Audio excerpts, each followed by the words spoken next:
A csúcsi olvasókörben Almássy István polgármesterrel, valamint a körzet képviselőivel, Grezsa Istvánnal és Fekete Ferenccel is találkozhattak a lakosok, akik az elmúlt időszak legfontosabb fejlesztéseiről, például a Szabadságtér korszerűsítéséről és a Jókai utca felújításáról hallhattak tájékoztatást.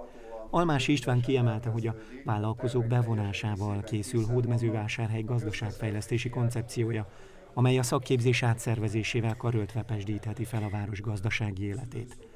Lázár János miniszter, országgyűlési képviselő a szakiskolai rendszer átszervezése kapcsán elárulta, hogy a német típusú duális képzést tervezik megvalósítani Magyarországon. Most 2015. szeptemberétől minden megváltozik, az Ipari és Kereskedelmi Kamara segítségével a Gazdasági Minisztérium teljesen át fogja szervezni a német minta alapján működő duális képzési rendszerben a szakközépiskolákat és a szakiskolákat, aminek az a célja, hogy a gyakorlati idő értelmesen és tartalmasan kerüljön eltöltésre. Tehát fele elméleti képzés, fele gyakorlati képzés, gyakorlati képzőhelyen vállalkozóknál, akiknek nyilvánvalóan érdekük, hogy a saját maguk munkaerő utánpótlását megpróbálják betanítani. Ha sikerül Hódmezővásárhelyen a munkaerőpiaci viszonyoknak megfelelő szakembereket képezni, utána egy országos nagy beruházás is jó eséllyel jöhet majd az ipari parkba.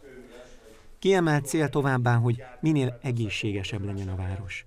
A városban zajló és tervezett sportberuházások is ezért zajlanak. Országosan is hasonlóak a tervek, a kormány a következő 4 évben kiemelt figyelmet fog fordítani az egészségügy helyzetére.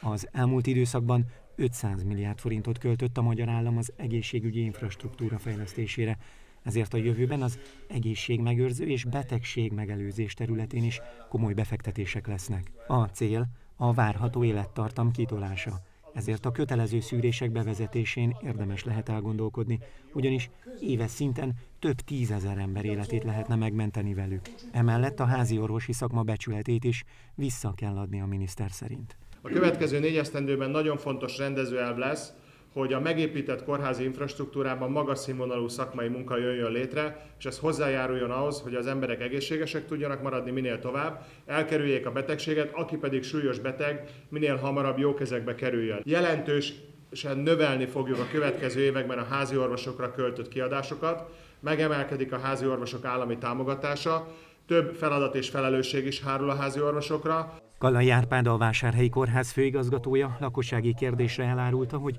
őt is megdöbbentette az a tervezet, amely alapján a városban megszűnhet az onkológia. Kifejtette, hogy véleménye szerint a városban működnie kell az osztálynak, hiszen az önkormányzat komoly befektetéssel tartotta életben eddig az ellátást.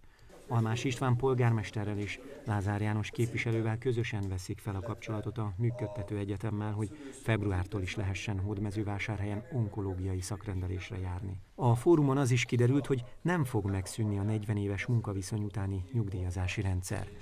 Susánban Cseri Tamás és Bálint Gabriella képviselők is fogadták a lakosság észrevételeit. A Szabadság olvasókörben a devizahitelek és a beruházások mellett is az egészségügy volt a fő téma. A fórumon kiderült, a házi orvosi rendszer megerősítése érdekében még az idén 15 milliárd forint fog bekerülni az ellátásba.